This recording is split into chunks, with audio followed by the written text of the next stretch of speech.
부동산 시황센터입니다.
부동산 주요 뉴스입니다. 첫 번째 소식입니다.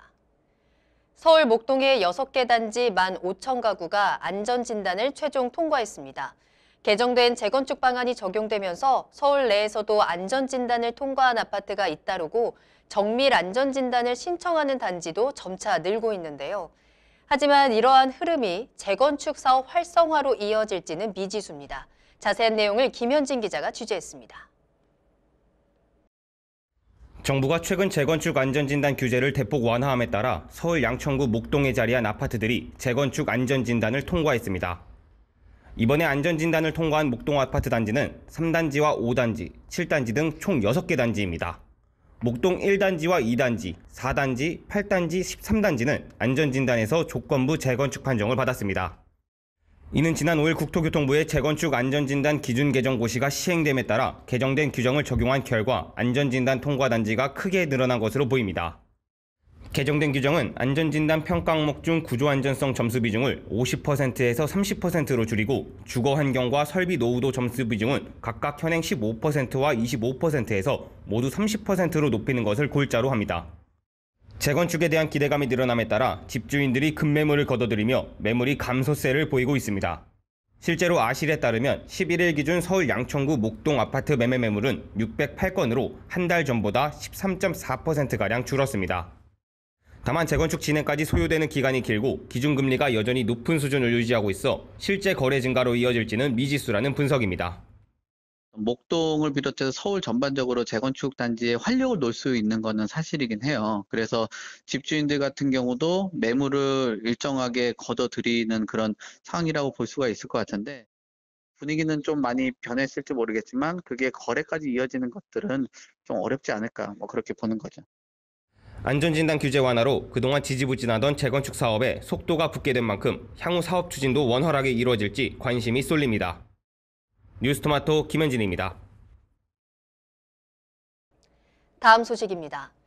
올해 1월 아파트 분양 물량은 설 명절 연휴와 비수기 영향으로 많지 않을 전망입니다. 9일 직방에 따르면 이달 전국 10개 단지 총 7,275가구가 공급 예정이며 이 중 5,806가구가 일반 분양을 준비하고 있습니다. 지난해 동월 물량과 비교하면 공급 물량은 1,908가구 감소했으며 일반 분양은 1,337가구 줄어들 것으로 조사됐습니다. 이달 전체 공급 물량 중 5,447가구는 수도권에 몰려 있습니다. 경기도가 4,083가구로 가장 많고 인천에서 1,364가구가 분양됩니다. 지난해 12월 분양 실적을 분석한 결과 31개 단지 총 24,185가구가 공급됐으며 일반 분양 물량은 15,013가구로 집계됐습니다. 조사 관계자는 최근 집단대출 이자 부담과 미분양 급증, 청약 수요 위축 등으로 분양 시장은 한파를 맞았다며 정부가 청약 규제 완화와 공공주택 공급 계획 등을 적극적으로 추진하는 만큼 개선되는 청약 제도를 꼼꼼히 확인한다면 내 집 마련의 기회를 잡을 수 있을 것이라고 밝혔습니다. 공공투자 감소, 고금리, 자금 조달 여건 악화 등으로 올해 건설 경기가 부진할 것으로 예상되는 가운데 새해 첫 주 대형 건설사들이 잇따라 마수거리 수주의 성공에 눈길을 끌고 있습니다. 건설사들은 부동산 시장이 거래 절벽에 가까운 빙하기에 놓인 상황에서 올해 정부의 규제 완화 정책이 집중된 도시정비 사업이나 해외 사업 쪽으로 활로를 찾고 있다고 하는데요. 배가란 기자가 취재했습니다. 개묘 새해 시작과 함께 건설사들의 재개발, 재건축 등 도시정비 사업 마수거리 수주가 이어지고 있습니다. 금리 인상에 따른 부담으로 건설 경기 불황이 장기화할 것으로 전망되는 상황 속에서도 정비사업 물량 확보에는 분주한 모양새입니다. 정비업계에 따르면 포스코건설은 서울 강남의 전통 부촌으로 꼽히는 서초구 방배동 방배신동아 아파트 재건축 사업을 수주했습니다. 방배신동아는 앞서 두 차례 포스코건설의 단독 참여로 유찰됐으나 결국 지난 7일 진행된 시공사 선정총회에서 최종 시공사로 선정됐습니다. 프리미엄 브랜드 OTL을 내세우며 새해 첫 도시정비사업 마수거리 수주에 성공한 겁니다. 포스코건설은 강남 지역에서 첫 수주 축포를 터뜨린 만큼 올해 최대 수주 격전지로 꼽히는 여의도, 압구정, 개포동 등에서 OTL으로 경쟁 우위를 확보할 방침입니다. 같은 날 현대건설은 3,423억 원 규모의 일산 강선마을 14단지 리모델링 사업으로 새해 마수거리 수주에 성공했습니다. 해당 사업은 경기 고양의 수평, 별동 리모델링 공사를 통해 총 902가구 규모의 공동주택으로 탈바꿈시키는 프로젝트입니다. 현대건설은 강선마을 14단지와 부산 개정 7구역 재개발 등을 시작으로 수주 실적을 이어갈 계획입니다.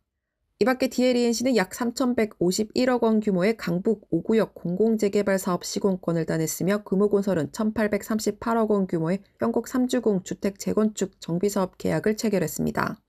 정부가 재건축 안전진단 규제를 완화하고 사업 절차를 간소화하면서 건설사들이 올해도 정비사업 물량 확보에 공격적으로 나선 것입니다. 경기 상황이 안 좋다 보니까는 건설사 나름대로 생존 전략으로 안정적인 사업이라든지 또한 선별 수주를 하기 위해서 정비 사업과 재건축 사업 이쪽으로 좀 많이 집중을 하고 있는 것으로 여겨집니다. 경기가 안 좋긴 하지만 그래도 이런 것들이 서로 좀 맞물려서 작년도 수준의 수주가 일어날 것으로 예상이 됩니다. 금리 인상으로 미분양이 증가하고 5년 만에 SOC 예산까지 줄어든 상황에서 도시정비 사업이 건설업계 수주의 한 줄기 빛이 될 수 있을지 주목됩니다. 뉴스토마토 배가란입니다. 지금까지 한 주간 부동산 주요 뉴스였습니다. 이어서 다양한 지표를 통해 부동산 시황을 살펴보는 위클리 부동산 시황입니다. 김현진 기자가 준비했습니다.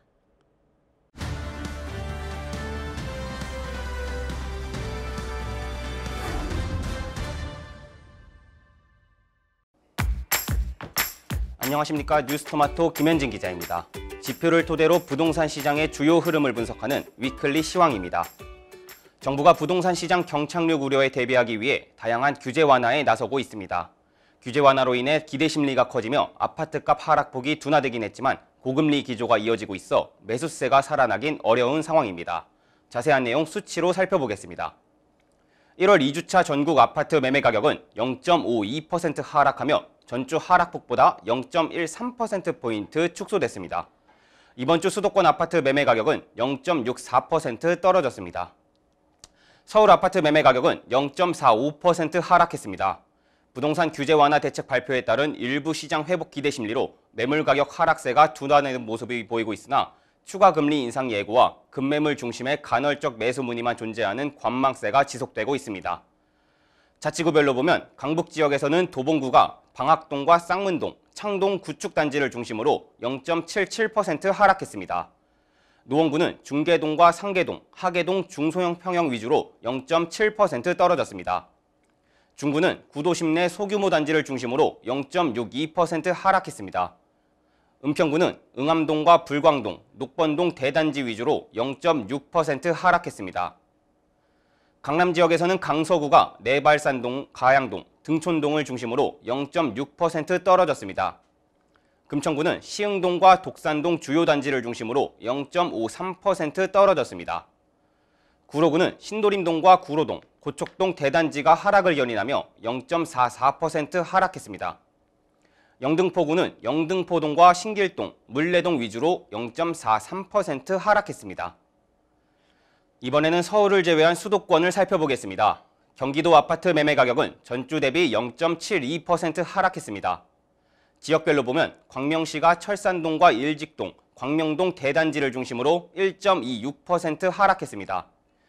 성남 수정구는 시흥동과 창곡동 등 매물 가격이 하향 조정되며 1.13% 떨어졌습니다. 고양시 덕양구는 도내동과 행신동, 화정동 주요 단지를 중심으로 1.04% 하락했습니다. 화성시는 거래 심리가 위축된 동탄 신도시 위주로 1.02% 하락했습니다. 인천은 0.73% 하락했습니다. 지역별로 보면 연수구가 송도 신도시 하락 여파가 인근 지역으로 확대되며 송도동과 연수동, 옥련동을 중심으로 1.01% 하락했습니다.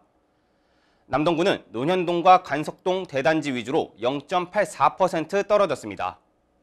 서구는 입주 물량 영향으로 가정동과 거만동을 중심으로 0.7% 떨어졌습니다.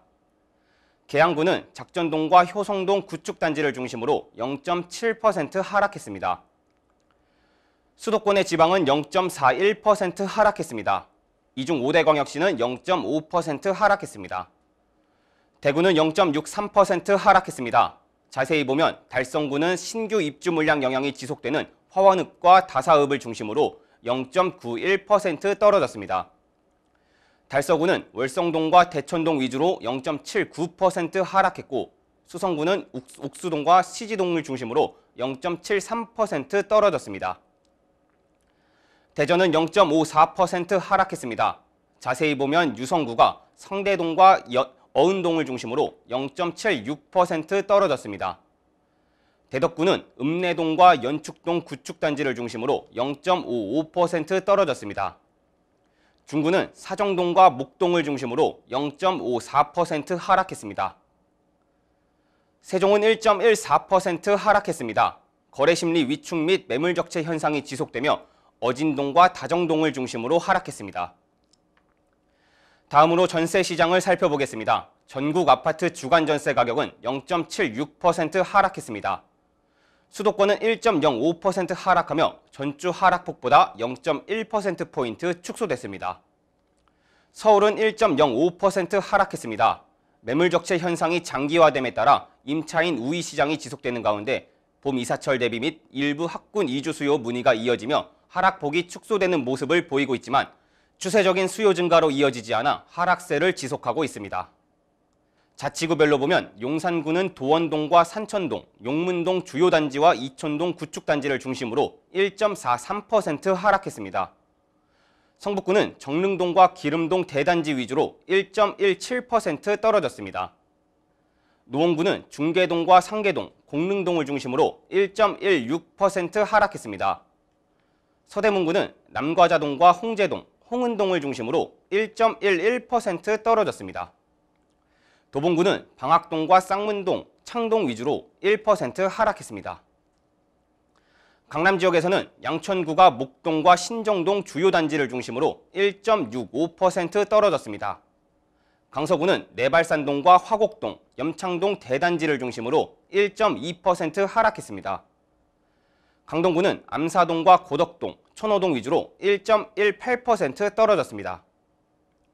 구로구는 신도림동과 구로동, 개봉동 주요 단지를 중심으로 1.04% 하락했습니다. 강남구는 입주 영향이 있는 대치동과 개포동, 도곡동 주요 단지를 중심으로 1.1% 하락했습니다. 경기도는 1.06% 하락했습니다. 매물 가격 하락으로 일부 매물이 전세로 전환되는 등 매물이 쌓이며 하락세를 이어갔습니다. 지역별로 보면 양주시는 옥정 신도시 및 인근 지역을 중심으로 3.05% 떨어졌습니다. 광명시는 소화동과 일직동, 하안동 대단지 위주로 1.61% 떨어졌습니다. 고양시 덕양구는 돈해동과 화정동, 행신동 주요 단지를 중심으로 매매 가격과 동반해 1.59% 하락했습니다. 화성시는 동탄 신도시를 중심으로 1.49% 떨어졌습니다. 인천은 0.96% 하락했습니다. 연수구는 송도 신도시 입주 물량 영향을 받는 송도동과 연수동, 옥련동을 중심으로 1.21% 하락했습니다. 부평구는 삼산동과 부평동 대단지가 하락을 견인하며 1.14% 떨어졌습니다. 계양구는 효성동과 작전동, 구축단지를 중심으로 1.06% 하락했습니다. 남동구는 서창동과 간석동, 구월동 대단지를 중심으로 1% 하락했습니다. 지방전세 가격은 0.48% 하락했습니다. 이중 5대 광역시는 0.64% 떨어졌습니다. 대구는 0.75% 하락했습니다. 구체적으로 보면 수성구는 중동과 욱수동을 중심으로 0.98% 떨어졌습니다. 달성구는 다사읍과 육아읍을 중심으로 0.96% 떨어졌고 달서구는 매물 격체가 지속되는 월성동과 볼리동을 중심으로 0.87% 하락했습니다. 부산은 0.7% 하락했습니다. 기장구는 일광읍과 정관읍을 중심으로 1.34% 떨어졌습니다. 해운대구는 반여동과 재송동을 중심으로 1.21% 하락했습니다. 연제구는 거제동을 중심으로 0.86% 떨어졌습니다. 세종시는 1.12% 하락했습니다. 거래심리 위축 및 매물 격체 영향이 지속되며 대평동과 아름동을 중심으로 하락했습니다. 정부의 부동산 규제 완화 여파로 매매 및 전세 가격이 하락폭이 축소됐습니다. 하지만 여전히 기준금리가 높은 상황을 유지하는 가운데 추가 금리 인상 가능성도 나오고 있어 수요가 살아나긴 어려운 상황으로 하락세를 반전시키기는 어려워 보입니다. 지금까지 위클리 시황이었습니다.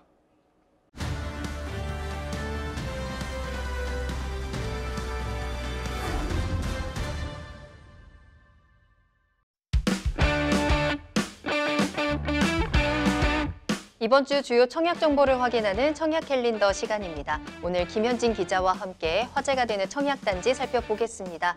김현진 기자 안녕하십니까? 네.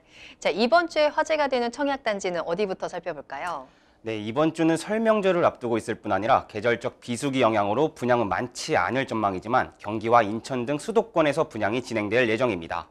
경기도 양주시 회천지구 1원에 공급되는 회천 2차 대광 로제비앙 센트럴이 17일 1순위 접수를 시작합니다. 이 아파트는 지하 2층에서 지상 최고 29층, 5개동 총 526가구 규모입니다. 2020년 분양한 양주 회천 덕계역 대광 로제비앙에 이은 후속 단지로 향후 회천 신도시를 대표하는 브랜드 타운을 형성할 것으로 보입니다. 단지는 쾌적한 주거 환경을 자랑합니다. 단지 바로 앞에 덕계천이 흐르고 있으며 덕계천변을 따라 수변공원이 조성되어 있어 입주민들의 정주 여건이 우수합니다. 또 덕계 근린공원 등 녹지 공간도 풍부합니다. 교육 환경도 우수합니다. 유치원 및 초등학교 예정 부지를 비롯해 덕계 중고교가 신설될 예정으로 학세권 입지를 자랑합니다. 아울러 은행과 병원 등 각종 생활 편의시설이 밀집한 중심 상업지구가 인근 거리에 있어 생활 편의성도 뛰어납니다. 커뮤니티 시설로는 요가 및 필라테스 등의 다양한 활동이 가능한 GX룸을 비롯해 피트니스 센터, 골프 연습장, 독서실, 작은 도서관, 키즈카페 등이 마련될 예정입니다. 입주는 2023년 9월입니다. 입주도 굉장히 빠르네요. 올해 9월에 만나볼 수 있는 경기도 양주시에 있는 청약 정보 전해드렸고요. 자, 그럼 다음으로는 인천으로 가볼까요? 네, 인천광역시 연수구 옥련동 1원에 공급되는 송도역 경남 아너스빌이 17일 1순위 접수를 시작합니다. 이 아파트는 지하 2층에서 지상 20층, 3개동 총 218가구 규모입니다. 단지는 우수한 교통 환경을 자랑합니다. 인천 송도역과 200m 거리에 위치한 역세권 입지를 자랑합니다. 향후 교통 환경은 더욱 개선될 전망입니다. 2024년 말 예정된 인천발 KTX 직결 사업이 완공되면 KTX 송도역 복합 환승센터를 통해 부산과 목포 등 전국 각지로 이동할 수 있습니다. 아울러 월곶에서 판교 복선전철 건설 사업을 비롯해 주안 송도선 건설 사업 등이 진행되면 인천 대중교통의 허브로 작동할 것으로 보입니다. 단지에는 다양한 특화 설계도 적용됩니다. 보행자 출입 통로와 차량 출입 통로를 구분했을 뿐 아니라 전용 면적 59제곱미터는 3베이 탑상형 구조로 광폭 거실 설계를 적용해 개방감을 극대화했습니다. 입주는 2025년 6월입니다. 네. 자, 여러 가지 개발 호재들을 안고 있는 송도에서 그리고 역세권의 위치를 자랑하는 아파트 단지 소개를 해드렸고요. 다음으로는 어떤 단지 살펴볼까요? 네, 태영건설이 전라북도 익산시 부송 4지구 1원에 공급하는 익산 부송 대시양이 17일 1순위 접수를 시작합니다. 이 아파트는 지하 2층에서 지상 20층, 8개동 총 745가구 규모로 실수요자 선호도가 높은 84제곱미터 단일 면적으로 구성됩니다. 단지는 분양가 상한제가 적용되는 민간 참여 공공주택으로 3.3제곱미터당 분양가는 확장비를 포함해 958만 원에서 1,069만 원으로 책정됐습니다. 특별공급 물량이 전체의 80%로 신혼부부 등 젊은 수요층과 생애 최초로 주택을 구입하는 실수요자에게 적합할 것으로 보입니다. 특별공급 유형별로는 신혼부부, 한부모 가족, 예비 신혼부부 등에 지원할 수 있습니다. 청약 자격으로는 무주택 세대 구성원만 청약할 수 있고 소득 및 자산 보유 기준도 충족해야 합니다. 일반 공급의 경우 청약 통장 가입 기간 6개월, 납입 인정 횟수 6회 이상을 충족한 무주택 세대 구성원이면 1순위 청약이 가능합니다. 단 무주택 세대 구성원 중 1인만 청약할 수 있어 세대 구성원 중복 청약 시 부적격 처리되는 것을 유의해야 합니다. 입주는 2025년 12월입니다. 이런 청약 조건들도 좀 꼼꼼하게 확인을 해봐야 될 것 같네요. 자, 이렇게 이번 주 화제가 되는 청약 단지들을 살펴봤는데요. 이번에는 당첨자 발표를 앞둔 아파트 살펴볼까요? 네, 당첨자 발표를 앞둔 곳도 소개해드리겠습니다. DLENC와 코오롱 글로벌이 경기도 안양시 호계동 1원에 공급하는 평촌 센텀퍼스트가 17일 당첨자 발표를 합니다. 이 아파트는 지하 3층에서 지상 38층, 23개동 총 2,886가구 규모입니다. 단지는 일반 분양 물량도 소형부터 중소형까지 다양한 평형으로 구성됐습니다. 일부 타입에 따라 판상형 마통풍 구조, 3면 개방형 구조 등 혁신 평면 설계와 파우더룸, 드레스룸, 팬트리 등 수납 강화 설계를 적용했습니다. 단지 도보권에 덕연초와 신기중이 자리에 있으며 범계중과 평촌고, 동안고 등도 인근에 위치해 있어 우수한 교육 환경을 자랑합니다. 아울러 롯데백화점과 뉴코 아울렛, 홈플러스 호계시장, 평촌 아트홀, 한림대학교 성심병원, 안양시청 등 평촌 신도시 인프라도 편리하게 누릴 수 있습니다. 단지가 들어서는 안양시는 투기과열지구 및 조정대상 지역에서 해제되어 비규제 지역 혜택을 받을 수 있습니다. 청약통장 가입기간 12개월 이상, 지역 면적별 예치금을 충족한 만 19세 이상의 안양시 및 수도권 거주자라면 1순위 청약 자격이 주어집니다. 입주는 2023년 11월입니다. 네, 이 평촌 신도시의 수혜와 또 규제 완화의 혜택을 바로 받아볼 수 있는 안양에서 당첨자 발표 아파트 전해드렸고요. 자, 다음으로는 어디로 갈까요? 네, 현대건설이 대구시 동구 일대에 공급하는 힐스테이트 동대구 센트럴이 17일 당첨자 발표를 합니다. 이 아파트는 지하 6층에서 지상 최고 36층, 아파트 4개동 481가구, 오피스텔 1개동 62실 규모입니다. 단지는 동대구역과 수성구 생활권을 모두 누릴 수 있는 입지 여건을 갖추고 있습니다. 도시철도 1호선 동대구역과 2호선 범어역을 이용할 수 있고 KTX SRT 동대구역과 동대구역 복합환승센터, 국채보상로, 동대구로, 달구볼대로, 동대구 IC, 수성 IC 등도 가깝습니다. 아울러 신세계백화점과 현대시티아울렛, 이마트, 메가박스, 동대구 세무서, 행정복지센터 등 생활편의시설이 인근에 있으며 신천과 야식골공원, 범어공원 등 녹지도 풍부합니다. 단지가 들어서는 MBC 내거리 일대는 향후 대대적인 개발 사업을 통해 신흥주거지로 거듭날 전망입니다. 단지 인근 MBC 이전으로 다양한 문화, 상업시설이 조성되어 기존의 생활 인프라에 더해 신규 기반 시설이 확충될 것으로 기대됩니다. 입주는 2026년 4월입니다. 네. 자, 이렇게 오늘 김현진 기자와 함께 이번 주 화제가 되는 청약단지 살펴봤습니다. 김현진 기자와는 여기서 먼저 인사드릴게요. 오늘 감사합니다.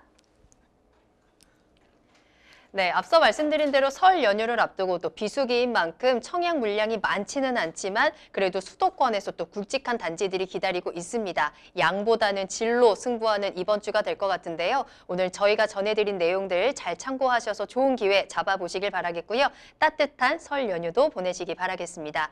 저희는 다음 이 시간에 더욱더 알찬 정보 가지고 돌아오겠습니다. 시청해주신 여러분 고맙습니다.